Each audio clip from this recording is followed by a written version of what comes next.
Hello viewers, welcome back to my channel. So guys, उम्मीद करती हूँ आप सब बिल्कुल खैरियत से होंगे और ज़बरदस्त होंगे। एंड व्यूवर्स, आज जो मैं आपके साथ वीडियो शेयर करूँगी उसका टाइटल है India builds a house in 24 hours like China.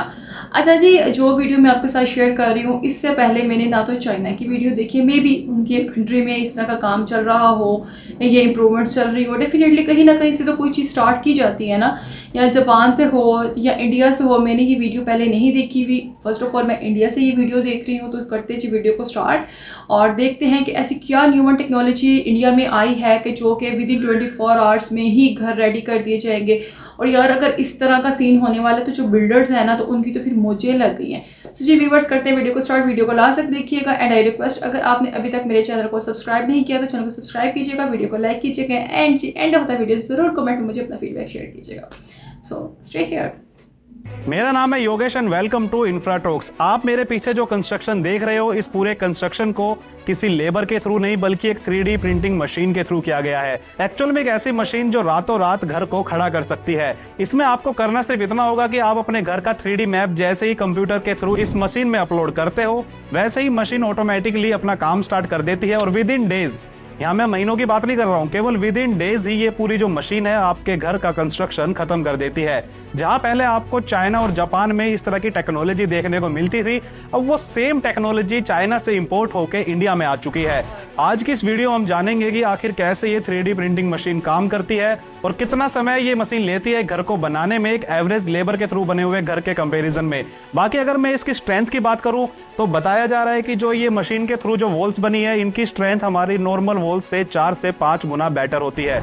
जब मैं इस घर में एंट्री कर रहा था ना, तो वो एकदम अलग ही एक्सपीरियंस था। इसमें ना ईंट लगी है, ना ट्रेडिशनल शटरिंग हुई है, ना 50 मजदूरों की टीम महीनों तक यहाँ काम कर रही थी। फिर भी कुछ ही दिनों में इसका स्ट्रक्चर बनके खड़ा हो गया। ट्रेडिशनल घर बनाने में जहाँ लगते हैं 6 से 12 महीने, वहीं 3D प्रिंटिंग स्ट्रक्चर 1 से 2 हफ्ते में रेडी हो जाता है। जहाँ ट्रेडिशनल कंस्ट्रक्शन में मटेरियल वेस्ट जो है वो 20 से 30% तक होता है, वहीं मैंने देखा कि 3D प्रिंटिंग में वेस्ट 5% से भी कम होता है। पूरी सफाई के साथ यहाँ पर काम चल रहा था। लेबर रिक्वायरमेंट्स की बात करें तो लेबर मुझे पूरी साइट पे देखने को मिले ही नहीं, क्योंकि 3D हाउस बनाने में 60% तक लेबर की रिक्वायरमेंट्स कम हो सकती है। केवल 2 से 3 ट्रेंड ऑपरेटर ही मशीन हैंडल कर सकते हैं। और कर्व्स वॉल्स बनाने के लिए तो मुझे ये मशीन सबसे बेस्ट लगी, क्योंकि जहाँ ट्रेडिशनल कंस्ट्रक्शन में इस तरह के शेप्स बनाना महंगा और कॉम्प्लेक्स होता है, ये मशीन इसको आराम से बना देती है। चलिए सबसे पहले जानते हैं कि 3D प्रिंटिंग हाउस एक्चुअल होता क्या है। सोचो जैसे आपका नॉर्मल प्रिंटर पेपर पर इंक को लेयर बाय लेयर डालता है, बिल्कुल वैसे ही एक बड़ा robotic 3D printer special cement based concrete mixture को लेयर बाय लेयर डिपॉजिट करता है। ये कोई छोटा मशीन नहीं होता, बल्कि एक बड़ा ऑटोमेटेड गैंट्री या रोबोटिक आर्म सिस्टम होता है जो कंप्यूटर के इंस्ट्रक्शंस फॉलो करता है।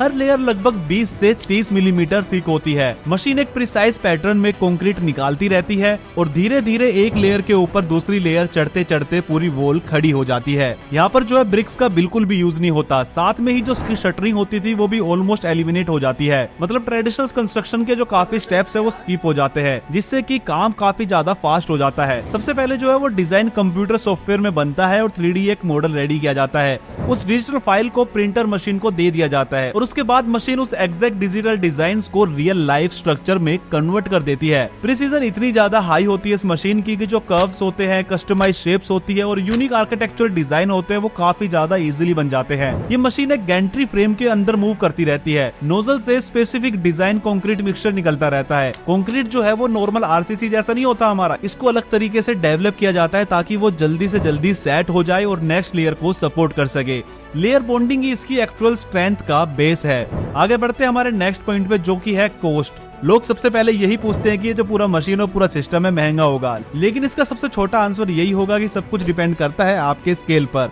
जब लार्ज स्केल हाउसिंग प्रोजेक्ट में इस तरह की मशीनें यूज होती है तो 10 to 30% तक कॉस्ट रिडक्शन ऑलरेडी पॉसिबल हो जाती है। लेकिन टू बी ऑनेस्ट, नॉर्मली ये 20% कॉस्टली ही होता है हमारे नॉर्मल हाउसिंग से। लेकिन सबसे बड़ा बेनिफिट है यहाँ पर टाइम में। टाइम ही कंस्ट्रक्शन इंडस्ट्री में पैसा होता है। जो भी इंडस्ट्री के लोग हैं वो इस बात को अच्छे से जानते हैं कि प्रोजेक्ट जल्दी कंप्लीट होगा तो हमारा इंटरेस्ट कॉस्ट कम हो जाएगा, क्योंकि बड़े बड़े प्रोजेक्ट जो है एक्चुअल में वो लोन पर ही चल रहे होते हैं। इसके साथ ही डिलीवरी फास्ट होगी, कैश फ्लो बेटर हो जाएगा। एक्चुअल में तो डेवलपर्स के लिए गेम चेंजर मशीन साबित होने वाली है। चलिए जानते हैं थोड़ा इसके बैकग्राउंड के बारे में। देखिए, वर्ल्ड के लिए 3D प्रिंटेड कंस्ट्रक्शन कोई एकदम नई चीज नहीं है। इसका जो कॉन्सेप्ट आइडिया है वो डेकेड पुराना है। 1930 में भी अमेरिका के इंडियाना स्टेट में एक वॉल प्रिंटिंग टाइप की मशीन का एक्सपेरिमेंट हुआ था। लेकिन आज जो modern concrete 3D printing Holmes बन रहे हैं ना, जो एक्चुअल में रहने लायक घर है, वो 2010 के बाद ही बनना स्टार्ट हुआ है। 2014 में पहली बार चाइना में एक कंपनी ने मल्टीपल हाउस प्रिंट करके दुनिया का अटेंशन ग्रैब किया। ये वर्ल्ड में पहली बार था कि जब एक लार्ज स्केल प्रिंटर से कंप्लीट होम डिजाइन किया गया। इसके बाद 2015 में यूएसए में कंपनीज ने real residential demo house print करना स्टार्ट किया। साइट पर ही प्रिंटिंग करके ये प्रूव कर दिया कि ये टेक्नोलॉजी सिर्फ एक्सपेरिमेंट नहीं बल्कि फ्यूचर रियलिटी है। तो ग्लोबली अगर देखा जाए तो 3D प्रिंटेड होम्स जो है वो 2014 से 2016 के बीच में बनना स्टार्ट हो गए थे। इसके बाद इस टेक्नोलॉजी ने रैपिड ग्रोथ देखी और छोटे हाउस से लेकर बड़े ऑफिस बिल्डिंग्स और कॉम्प्लेक्स आर्किटेक्चुरल स्ट्रक्चर्स तक बनने लगे। आपने काफी बार न्यूज में ये देखा भी होगा कि चाइना और जापान के अंदर कुछ ही दिनों के अंदर बड़े बड़े हॉस्पिटल्स एंड बिल्डिंग्स रेडी हो जाती है। एक्चुअल में इसी मशीन का कमाल होता है जिसके थ्रू चाइना और जापान में आज कंस्ट्रक्शन फास्ट हो गई है। अगर बात करें इंडिया की, तो इंडिया थोड़ा लेट यहाँ पे एंट्री लेता है, लेकिन एंट्री इसकी इतनी ज्यादा वीक भी नहीं है, काफी पावरफुल एंट्री इंडिया में हुई है। 2020 में इंडिया में पहली बार 3D प्रिंटेड बिल्डिंग बनाई गई L&T के थ्रू तमिलनाडु के एक एरिया के अंदर। ये इंडिया का पहला 3D प्रिंटेड रेसिडेंशियल स्ट्रक्चर माना जाता है। इसके बाद 2021 में भी IIT मद्रास ने अपने कैंपस में इसी तरह की मशीन को यूज किया था 3D प्रिंटेड होम्स बनाने के लिए। IIT मद्रास में लगभग 600 स्क्वायर फुट के एक घर को लगभग 5 दिनों के अंदर प्रिंट किया गया था। एंड उस टाइम IIT मद्रास ने ये क्लेम भी किया था कि ये ट्रेडिशनल कंस्ट्रक्शन के कंपैरिजन में 30% तक कॉस्ट सेविंग कर सकता है। यहाँ से इंडिया ने ऑफिशियली सिग्नल दे दिया था कि we are serious about 3D constructions. And उसके बाद 2022 में इंडियन आर्मी ने भी इसको यूज किया। इंडियन आर्मी के इंजीनियरिंग विंग ने 3D rapid construction technology use करके सोल्जर्स के लिए घर बनाए। ये एक इम्पोर्टेंट मूवमेंट था क्योंकि टेक्नोलॉजी लैब से निकालकर डिफेंस इंफ्रास्ट्रक्चर तक पहुंच चुकी थी। और अब ये 3D प्रिंटिंग मशीन इंडिया के first greenfield smart city Dholera में भी पहुंच चुकी है, जहाँ पे ये नेस्टोरिया ग्रुप के विलास डेवलप कर रही है। क्योंकि ये सिटी तेजी से डेवलप हो रही है और इसकी डेवलपमेंट की स्पीड काफी ज्यादा फास्ट है, तो इस तरह की मशीन परफेक्टली वर्क करेंगी यहाँ पर। साथ ही अगर मैं आपको बताऊं तो नेस्टोरिया ग्रुप यहाँ धोलेरा में इस मशीन को लेके आया है और इससे यहाँ पे लग्जरी विलास डेवलप किए जा रहे हैं। अगर आप भी लग्जरी विला में इन्वेस्ट करना चाहते हो तो स्क्रीन पर जो नंबर शो रहे हैं इन पर आप कनेक्ट कर सकते हो। Nestoria group Dholera smart city में अपना पहला premium residential project Nestoria Atulyam लेकर आ रहा है।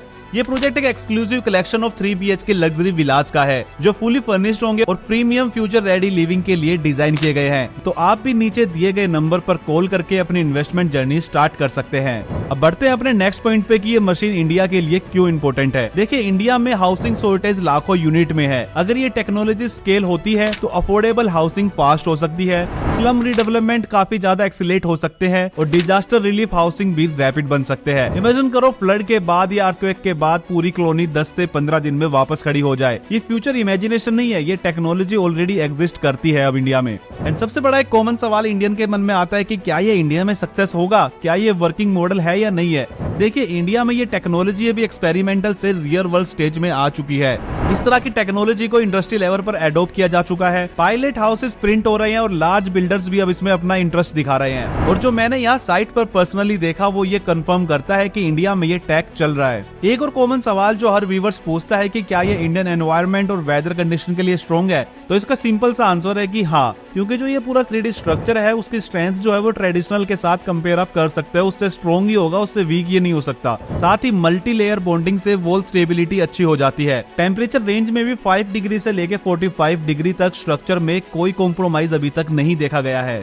अब सबसे बड़ा सवाल ये आता है कि क्या ये फ्यूचर में ट्रेडिशनल होम को रिप्लेस करेगा, तो इसका सिंपल सा आंसर है कि पार्शियली रिप्लेसमेंट ये कर सकता है, लेकिन फुल रिप्लेसमेंट अभी जो मुझे लग रहा है पॉसिबल नहीं है। अभी के लिए अफोर्डेबल हाउसिंग प्रोजेक्ट हो गया, डिजास्टर रिलीफ शेल्टर्स हो गए, गवर्नमेंट मास हाउसिंग स्कीम्स हो गई, अर्बन रीडेवलपमेंट हो गया, इंडिया के अंदर नई जो ग्रीनफील्ड स्मार्ट सिटीज बन रही है, उन सब एरियाज में 3D प्रिंटिंग स्ट्रॉन्ग कैंडिडेट है। लेकिन इंडिया के छोटे शहर और गाँवों के अंदर इस टेक्नोलॉजी को पहुंचने में अभी काफी ज्यादा समय लगने वाला है, क्योंकि लोगों को अभी ट्रस्ट इशू है और ना ही हमारे पास इतनी ज्यादा मास लेवल पर मशीन्स है कि हम इसको हर जगह यूज कर सके। अब जानते हैं इस मशीन के चैलेंजेस के बारे में। देखिए, सबसे बड़ा चैलेंज ये है कि अभी मशीन्स के मेजर पार्ट इंपोर्टेड है। चाइना, यूरोप, यूएसए के जो मॉडल्स है अभी तक वो डोमिनेट करते हैं पूरी इंडस्ट्री पर इंडिया में स्टार्टअप और इंजीनियर्स इस टेक पर काम कर रहे हैं। फ्यूचर में पॉसिबल है कि made in India 3D construction machines आ जाए जिसका एक्सपोर्ट भी हो सके। लेकिन हाल फिलहाल के लिए सबसे बड़ा चैलेंज ये है कि हमारे पास लार्ज स्केल में ये मशीनें नहीं है जिसका मल्टीपल यूज कर सके, और जितना आप इस मशीन को यूज करेंगे ना उतना ही हमारे जो डाउट्स है वो भी क्लियर होंगे। लेकिन उसके लिए सबसे पहले जरूरी है कि हमारे पास खुद की मशीनें हो, क्योंकि जो मैंने विजिट किया साइट पर, वहाँ पे फिर जो मशीन थी ना वो चाइना से इम्पोर्टेड थी, ना कि वो इंडियन मशीन थी। तो जब तक हमारे पास खुद की मशीनें नहीं आएंगी तो हम कस्टमाइज भी नहीं कर पाएंगे अपनी जरूरतों को। लेकिन जैसे ही इस तरह की मशीनें मेड इन इंडिया हो जाएगी, उसके बाद मुझे कहीं ना कहीं एक स्कोप दिखता है कि लार्ज स्केल पर इन मशीनों का यूज इंडिया में हो सकता है। इस मशीन की ज्यादा जानकारी के लिए मैंने बात की है यहाँ के साइट इंजीनियर से, जो मुझसे भी बेटर तरीके से आपको समझा पाएंगे कि आखिरकार ये मशीन कैसे काम करती है, कितनी स्ट्रॉन्ग है, क्या इसकी स्ट्रेंथ है, क्या इसकी कमियां है और कैसे इसको यूज किया जाता है। हमारे साथ ज़्यादा जानकारी के लिए साइट इंजीनियर रोहित जी है। तो रोहित जी, आपका वेलकम है इन्फ्राटॉक्स पे। तो हम इनसे जानेंगे कि एक्चुअल में ये पूरी जो मशीन है वो कैसे काम करती है और पूरी जो ये स्ट्रक्चर है कैसे रेडी होती है। तो रोहित जी, सबसे पहले ये मशीन का नाम क्या है टेक्निकल लैंग्वेज में? इसको सर 3D कंक्रीट प्रिंटर भी बोलते हैं, लेकिन उसमें एक गैंट्री टाइप प्रिंटर है ये। ओके, तो ये पूरी जो वॉल है ये इसी के थ्रू डिज़ाइन हुई है? Yes sir. तो इसमें कोई लेबर वगैरह की जरूरत होती है इसको बनाने के लिए, सिर्फ पूरा काम मशीन के थ्रू होता है? नहीं, ये पूरा काम मशीन के थ्रू होता है, बस एक 2-3 लेबर की जरूरत पड़ती है। Okay. बाकी 3 आदमी में पूरा साइट कवर हो जाता है। 3 आदमी पूरा साइट बना देता है इस तरीके से। तो इसमें एवरेज जो टाइम होता है हमारे लेबर के थ्रू जो हम घर बनवाते हैं, उसमें कई महीनों लग जाते हैं इतना स्ट्रक्चर और दीवारें खड़े होने में। तो इसमें एवरेज टाइम अगर हम पूरा खींच के काम करें तो कितना समय लगेगा पूरी इस जो कंस्ट्रक्शन हमें दिख रही है बनाने में? तो अभी देखिए, आपको अगर नॉर्मल कंस्ट्रक्शन में 1000 स्क्वायर फीट बनाना है तो कम से कम 2-3 महीने की प्रोसेस है। 2-3 महीने लगता है। और वही आप 3D कंस्ट्रक्शन में कर रहे हैं तो ये 4 से 5 दिन का काम है। केवल 4 से 5 दिन में?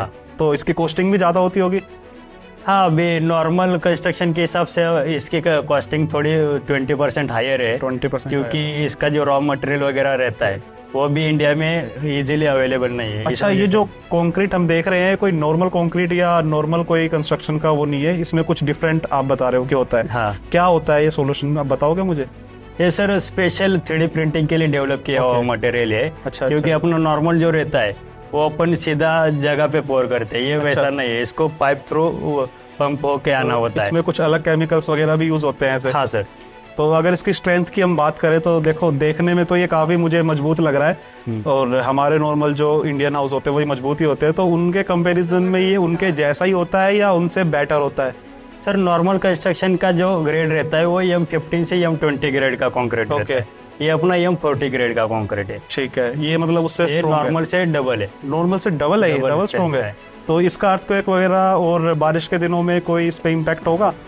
नहीं सर। कोई इसकी स्ट्रेंथ वगैरह पे कोई इम्पैक्ट होगा? नहीं, कोई कुछ इम्पैक्ट नहीं होगा। अपना जो प्रिंटिंग है ये डबल लेयर में रहता है, जो भी है। और इसमें जो वाटर प्रूफिंग केमिकल वगैरह ऐड रहते हैं, तो इसकी वजह से लीकेज का वगैरह कुछ टेंशन नहीं है। और अगर इसकी स्ट्रेंथ की हम नीचे से बात करें, जैसे कि फाउंडेशन होता है, जो हमारे नॉर्मल घर होते हैं तो उसमें सरिये वगैरह लगते हैं, फाउंडेशन होता है, तो ये प्योर कंक्रीट होता है या इसमें भी सरिये वगैरह का यूज और आयरन का यूज होता है किसी तरह से? नहीं, इसमें आयरन का यूज तो नहीं होता है, लेकिन अपनी सेकेंडरी रेनफोर्समेंट जो रहती है उसका यूज होता है, प्राइमरी की नहीं रहती है। और जो आप बोल रहे हैं, ये जो 3D कंस्ट्रक्शन है ये लोड बेयरिंग स्ट्रक्चर है। ओके, तो इसमें ज्यादा फाउंडेशन की जरूरत नहीं पड़ती है। फाउंडेशन की जरूरत नहीं। ये वो मशीन है जिसके बारे में मैं आपको बता रहा था, लेकिन ये पूरी मशीन जो है वो हमारे भाई ऑपरेट करते हैं, ये ज्यादा बेटर बता पाएंगे। तो ये है पूरी मशीन जिसके थ्रू ये पूरा घर डिजाइन होता है? Yes sir. तो इसका स्टेप 1 क्या होता है एक्चुअल में? ये स्टेप 1 तो है अपना जो भी है मशीन लेवल में पूरा इसको असेंबल कर लेते हैं। तो इसको असेंबल अपने साइट के हिसाब से किया जाता है? पूरा वेल्ड वगैरह सारा कस्टमाइज किया जाता है? हाँ। ओके, उसके बाद सेकंड स्टेप अपना डिजाइन जो है, अपना जो प्लिंथ है, प्लिंथ के हिसाब से डिजाइन सेट करना रहता है। ठीक है, एक बार डिजाइन सेट हो गया तो थर्ड स्टेप है अपना प्रिंटिंग चालू करना। तो प्रिंटिंग के लिए इसमें ऐसा कुछ कमांड वगैरह आप कैसे देते हो कि अभी मान के चलो मुझे 4 कमरे बनाने हैं, 2 कमरे बनाने हैं या एक सिंगल हाउस बनाना है, तो वो कमांड कैसे होता है? वो तो नॉर्मली अपना जो डिजाइन रहता है, या ऑटोकैड हो या 3D फाइल हो, 3D फाइल डायरेक्ट आप अपने सॉफ्टवेयर के थ्रू इंस्टॉल करते हो इसको, वो अपने आप काम स्टार्ट हो जाता है? हाँ, 3D फाइल का कोडिंग होता है, वो कोडिंग के हिसाब से मशीन ऑपरेट होती है। तो इस मशीन को आप किसी कंप्यूटर या किसी सिस्टम से कनेक्ट रखते हो? हाँ। तो एक सिंगल लैपटॉप से पूरा मशीन चलता है? हाँ, सिंगल लैपटॉप से पूरा लैपटॉप मशीन। इसमें तो फिर मुझे लगता है ज्यादा लोगों की जरूरत ही नहीं है, एक सिंगल लैपटॉप से अगर पूरा घर बन रहा है तो? हाँ, वही तो मैं बोला, 3 से 4 आदमी में पूरा साइट हैंडल हो जाता है। आपको क्या लगता है कि फ्यूचर में जो हमारे ट्रेडिशनल घर होते हैं उनको रिप्लेस कर सकते हैं इस टाइप की मशीनें इंडिया में? हाँ सर, अभी तो नहीं है, क्योंकि इंडियन मेंटेलिटी के हिसाब से ये थोड़ा पॉसिबल नहीं है। इतना जल्दी लोग एक्सेप्ट नहीं करते नई टेक्नोलॉजी को, इसलिए थोड़ा टाइम जाएगा। लेकिन एक 3-4 साल बाद इंडियन वेदर के हिसाब से क्या आपका विचार है कि ये सक्सेस होगा इंडिया के अंदर इस टाइप के कंस्ट्रक्शंस? हाँ सर, क्योंकि अभी नॉर्मल जो चल रहा है अपना, अभी यही मान के चलिए, जो साइट है डोलेरा स्मार्ट सिटी, तो ये पूरा 100-150 एकड़ जो है पूरा ऐसा ही खाली है, इसको पूरा डेवलप करना है। तो इसमें रो हाउसेस वगैरह जो कॉलोनी वगैरह बनने वाली है। नॉर्मल कंस्ट्रक्शन के हिसाब से आप 3D के थ्रू जाते हैं तो आपके एक 3-4 महीने में 150-60 विलाज ऐसे ही कंप्लीट हो जाएंगे। 3-4 महीने में 150-60 विलाज कंप्लीट कर सकती है ये मशीन, क्योंकि और कम से कम आदमियों में, एक मशीन पे 4-5 आदमी ही चाहिए। तो दोस्तों आज के लिए इतना ही। अगर आपको ये वीडियो पसंद आई हो तो इस वीडियो को लाइक करें, चैनल को सब्सक्राइब करें और बेल आइकन दबाना बिल्कुल भी ना भूलें। यार कमाल है एंड क्योंकि देखिए अभी तो इंडिया की जो एक बड़ी smart city Dholera smart city बनने के लिए जा रही है, सबसे मेन बात यह है कि वहाँ पर जितनी भी न्यू वन टेक्नोलॉजी है वहाँ पर वो टेक्नोलॉजी अपडेट की जा रही है। सेम इसी तरह ही जैसे कि इंडिया की एक नोएडा सिटी है और वहाँ पर भी ओवरऑल जितनी भी न्यू टेक्नोलॉजी है उसके अकॉर्डिंग काम किया जा रहा है और उसको जितनी भी यूरोप की कंट्री है उसके साथ कंपेयर करके, and same as it is Dholera smart city को भी इस तरह से डिज़ाइन कस्टमाइज़ किया जा रहा है कि वो यूरोप के साथ कंसिडर की जाए। और देखें कि उसके लिए ना तो लेबर ज़्यादा चाहिए होगी, ना ही ज़्यादा मटेरियल्स जो क्वांटिटी जो क्वालिटी चाहिए आपको वो एज इट इज़ होगा, वेस्ट नहीं होगा, टाइम वेस्ट नहीं होगा। और लेयर्स बाय लेयर्स इस तरह से काम चल रहा था जो कह रहे थे कि उसने इस सीक्वेंस से काम करना है कि जिसने फ़ौरन ड्राई कर देना और नेक्स्ट लेयर के लिए वो रेडी हो जाती है। तो टाइम टेकिंग में भी चीज़ें बहुत ज़्यादा आ रही हैं और मैं यहाँ पे हैरान हूँ जिसमें वो कह रहे हैं कि विद इन सम वीक्स के अंदर वो 150 प्लस जो से है विलास रेडी कर दिए जाएंगे। तो देखें कि इतने कम टाइम के अंदर तो एक घर भी रेडी नहीं होता, हमें वेट करना पड़ता है उसका और फिर उसके बाद कुछ टाइम मज़ीद लगता है, फिर चीज़ें रेडी होती हैं और मुझे लगता है कुछ 6 महीने साल तो कहीं नहीं जाते उसकी रेनोवेशन की, अपडेट्स के, पेंट के और ब्ला ब्ला ब्ला बहुत सारी चीज़ों के। लेकिन जो डोलेरा स्मार्ट सिटी में वो तमाम टेक्नोलॉजी यूज़ की जा रही है जो यूरोप कंट्री में की जा रही है, जो चाइना में की जा रही है। अच्छा जी, ये भी बताया इन्होंने कि स्टार्ट में जोन सा है ना वो इसमें एक्सपेरिमेंट्स किए गए थे, इसको यूज़ किया गया था टेक्नोलॉजी को, लेकिन इतनी अच्छी इंप्रूवमेंट नहीं थी। बट अब क्या किया है, with the passage of the time उसको ज़्यादा अच्छे तरीके से यूटिलाइज़ करने की कोशिश कर रहे हैं, ज़्यादा अच्छे तरीके से इम्प्रूव कर रहे हैं। अब क्या कहा जाता है जी, अब ये है सीन कि फ़र्स्ट ऑफ ऑल तो इंडिया की जो मेन सिटी है ना वहाँ पर टेक्नोलॉजी यूज़ की जाएगी, फिर उसके बाद स्टेप बाय स्टेप चीज़ें आती हैं जो लो सिटीज़ हैं या जो गांव विलेजर साइड्स है वहाँ पर जाएगी ये चीज़ें। और आई नो कि इंडिया का हर प्रोफेशनल हर चीज़ डे बाय डे बहुत ज़्यादा तरक्की कर रहा है, तो सेम एज इट इज़ वो इस फील्ड में भी बहुत ज़्यादा आगे जा रहा है। सो व्यूअर्स, उम्मीद करती हूँ आपको वीडियो अच्छी लगी होगी, रिएक्शन अच्छा लगा होगा। काइंडली मुझे कमेंट में अपना फीडबैक ज़रूर शेयर कीजिएगा। एंड जी, thank you so much for watching my video, thank you so much for special time. अपना बहुत सारा ख्याल रखिएगा। Good bye.